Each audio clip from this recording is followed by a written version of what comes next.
This sentence, or another version of it, is something I get in comments every week or so. I've seen it in threads, videos, tweets, whatever. As you can imagine, I don't agree with it, and of course I'm biased, but even so, I think the take is pretty toxic / hypocritical. I'm going to be speaking from an inverse perspective. I don't care if Luffy is X times the speed of light. I also won't speak on the community, yet will say this. The notion of power scaling bad is the same thing as saying, oh, you like the WWE? You know it's fake, right? Like, wow, Lord forbid I enjoy something nonsensical, and you do too, you read One Piece. What blinds detractors from realizing their contradiction is how terrible the community is. Every month I get proven wrong about how idiotically confident people can be. That pestilence fuels others with so much irritation they target the act of power scaling itself rather than the dumbasses who make it lame. In the process, they stoop down to the same level, everybody loses. Anyways, before we analyze this statement, I first have to cover 3 others that are often paired with it. Shut your bitch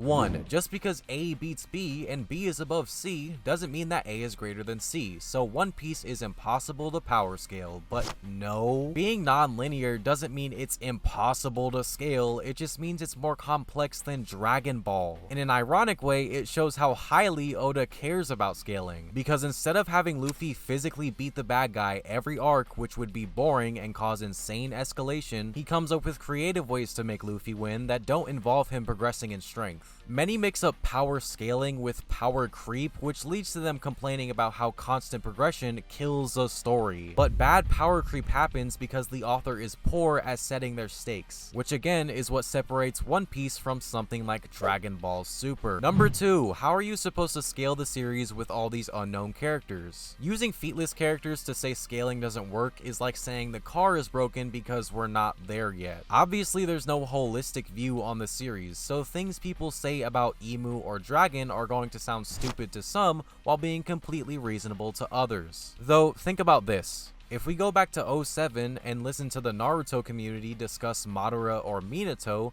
you would probably get the same thing. The type of toxic discussion where no one is right because there's no right answer yet. It's more of a community problem and the reason I leave unknown characters out of my videos. I understand those talks are pointless, so I don't foster them. Regardless, again, it shows how much the author cares about scaling. He purposefully leaves ambiguity so he can throw someone in the story at any time without contradicting himself. Number 3, this is an adventure manga, not a battle shonen. One Piece is a lot of different things. However, for a series that doesn't mainly feature action, the author sure likes to draw physical conflict in all story arcs. Even so, said idea is directly debunked by Oda himself, because Luffy thought he could just have a fun adventure, then proceeded to spend the next 3 arcs getting humbled by the truth. He has to defeat all these people if he wants to become Pirate King. There's also this notion Oda said he doesn't care about scaling, which he never did. So yeah, those are 3 non-arguments I hear the most. Usually they just blend together in an incohesive mess, but when you lay them out, they're easily dismantled. Now for the main course. This sentence comes in 2 different interpretations, so I'll start with the dumb one. Oda doesn't care about power scaling at all and rarely takes it into account when writing, which is just wrong. Zoro is stated to be the second main character of the series, and his entire story is based on power scaling. The backbone of Luffy's journey is power scaling, therefore the whole series as well. The narrative of the Grand Line is just a tournament. All organizations Oda introduces have a hierarchy of strength. He spent hundreds of chapters building up the balance of power. Character arcs are based around it. Many emotional moments function on scaling. Even comedic moments don't work without it. If power scaling is as simple as saying A is greater than B, Oda has been doing it since page 1. Most other authors are the same. Spider-Man lifting the rubble is not impactful unless the author's scaled, making the viewer understand it's an impossible task for him. You would think Attack on Titan doesn't involve power scaling, but the entire plot revolves around getting the Founding Titan because it's extremely powerful. And if you got hyped for this scene, which is literally everyone,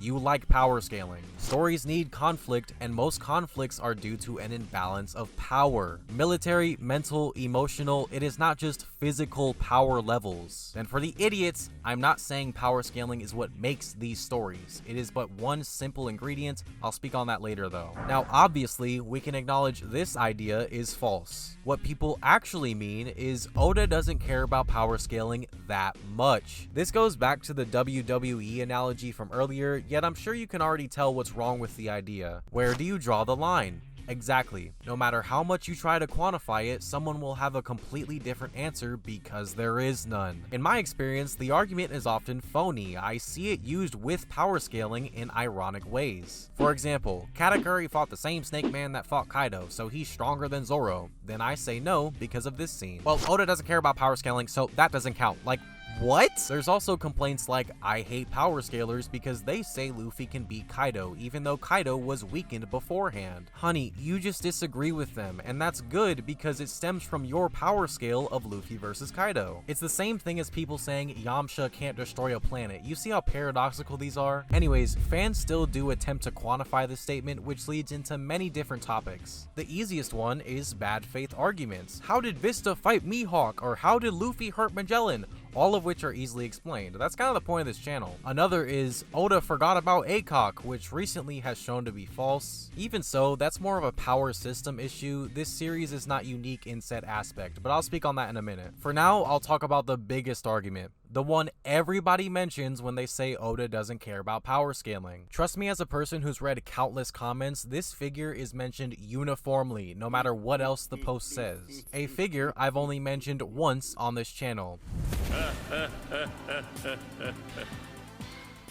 I don't need to recount the legend of Marineford Croco Boy, nor am I going to defend it. Yet you may be asking, why is he mentioned consistently? Well, Crocodile is the only example of this happening. Unlike the bad faith arguments mentioned before, this inconsistency is not explained by the story. For example, two people say Oda doesn't care about power scaling. One mentions, how did Luffy hurt Blackbeard? But the other actually knows the explanation for it. However, the instance they can both agree on is Crocodile. He is the one outlier because Oda understands his mistake, making sure it didn't happen again. When he brought Smoker back stronger, it made sense because that was his goal the last time we saw him. When he brought Lucci back, that also makes sense because now he's a part of CP0 and has an awakened fruit. Then when honestly, this cope of, oh, my fave will come back better is stupid because these are the only three it happened to. You get the idea. The decision is not something he makes without justification. Though even if you do fixate on Crocodile and claim his buff is so heinous that it makes all of One Piece power scaling a joke,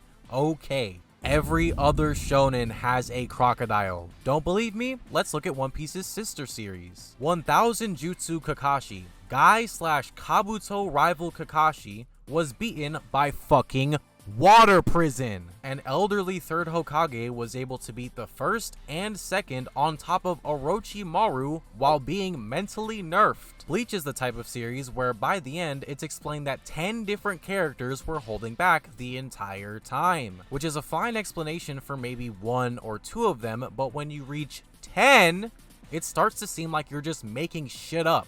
Now, some of these you can stretch into bad faith arguments on my part. To that I have to say, Sakura punched Kaguya, and Orihime reacted to Yuha. Conversation over. It goes back to the power system too. Oda forgot about Acock? Okay, I guess Kishimoto forgot most of the Renegon abilities and over 30 other plot holes from the war arc. How did Kubo forget about soul crushing, this type of soul crushing, or statements like this? Then we have the opposite effect where he makes abilities so overpowered he needs to plot them out of the story, following it with rickety, unforeseen explanations. I'm not trying to stand my manga or condemn power scaling for these other series, though One Piece is seen as the odd one out when it comes to said aspect, yet is just as, if not more consistent than other shows. Why is that though? Why is One Piece seen as the black sheep? Well, it sounds hypocritical. This series is not all about fighting. My favorite example is the escape from Whole Cake. In other shows, the heroes would have just fought through everything, but the Straw Hats escaped with different factors. Jinbei's helmsman skills, Nami's leadership, Luffy's ability to draw allies, and Sanji's cooking. Then they were allowed to leave in the first place, not because the villain was too weak, but because of a flaw in her character. Fans see events like so, which allows them to disassociate the series with power scaling. Then a superiority complex can form. It's very easy to start thinking, One Piece isn't like those other anime where they just fight all the time. It's way deeper. Like, no. It's almost just as brain dead with 20% less fighting. The series not being based around battle and Oda caring about power scaling are two different things. They can exist at the same time. In fact, the escape from Whole Cake culminated in the greatest fight in the entire show. It's also not a bad thing other shonen focus mainly on fights. I'm simply pointing out the hypocrisy of the community. However, now I have to cover my own hypocrisy, because in response to all that, I'm going to get other comments like, see, power scaling doesn't matter in general. Authors decide who wins. Rule of cool, something like that. Those people fail to understand a very simple fact though. In the same way the author makes new things, writing their own story, they also have to maintain consistency. Don't you love it when Oda fakes deaths? If your answer is no, then congratulations. This is what you get when the author has full creative freedom and isn't consistent. Now, whenever the topic of death occurs, readers will be at least skeptical, which removes part of the emotional impact. The biggest flaw in one of the most popular fictional stories is because the author decides what's what. Oda doesn't care about character arcs or themes. It's not that serious, guys. Crocodile is the same thing. Obviously, it elicits a far lesser reaction because it's not an emotional moment, but it's still a plot hole, a moment that takes you out of the story, therefore removing the impact of it. Croc is also a side character, so imagine this. If Kaido came back and one-shot Luffy again, would you enjoy that? I would assume so, because that's how he's been scaling the series the entire time, right? That would be his rule of cool in that scenario, correct? Oda just brings characters back without any rhyme, reason, or explanation. Who cares about world building consistency / stakes? Those are beneath him. Do you see the hypocrisy? Again, I truly believe if the community wasn't shit, power scaling would be treated equal along with every other piece of writing. If you think Oda doesn't care or people shouldn't be so detailed, then please step back and analyze what you are saying. Why do you care about character development when he writes some of them inconsistently? Why is the theory community so active, picking chapters apart like maggots when most of them will be wrong? Why should I care about world building when Oda makes a few glaring contradictions? Why should we talk about the structure of the plot when his #1 focus is on themes? What does this complaint even mean? Fucking nothing, because all of these are just sole ingredients in the meal of a story. When you fuck any of these parts up, you get a bad meal, which fortunately, One Piece isn't. So stop being sanctimonious. Let people enjoy their dinner how they want to enjoy it. If you don't, you are stooping down to the same level as, but can he beat Goku though? The only thing left I can see is the idea that we should ditch this surface level practice and talk about more important things like development or messaging. Sure, if you want to talk about the narrative, go talk about the narrative. But like, what if I'm a human being and I eventually want to know if X is greater than Y? Oh, you like sports? You want to know which person can throw the ball farther? So yeah, in conclusion, Oda cares about power scaling. It's found everywhere within his story. It's a central part of his story. He does it just as well, if not better, than his fellow authors. Then just because there are some inconsistencies should not invalidate the entire practice or your enjoyment of said aspect, as with all other pieces of storytelling. If you enjoy One Piece, you enjoy watching a character overcome impossible odds, surpass everyone else, proving why he deserves to be Pirate King, aka power scaling. Oda does not prioritize it over all else, but it is one of the biggest tools in his arsenal. Stop sleeping on it, and definitely stop diminishing others' enjoyment of a story. You look like a cornball. I know I'm going to get this in the comments, so I'm just going to swat it here. This Stan Lee quote does not debunk anything. Rest in peace, no hate to the man, because what he said is an absolute fact. It's the misinterpretations of this quote that are stupid, because what most people who use it don't understand is that Stan literally just describes power scaling. If Stan drew Hulk beating Wolverine and Wolverine beating Spider-Man, then we can make the educated guess that he thinks Hulk could beat Spider-Man. Same shit with every other action author. Luffy beats Hody, Katakuri beats Luffy, so we can assume that Katakuri beats beats Hody. It's that simple, and to really drive home that anti-power scalers don't think twice about their points, if you follow this interpretation to its logical conclusion, then we shouldn't be talking about any aspect of any story ever because the authors always decide what's what. Bye.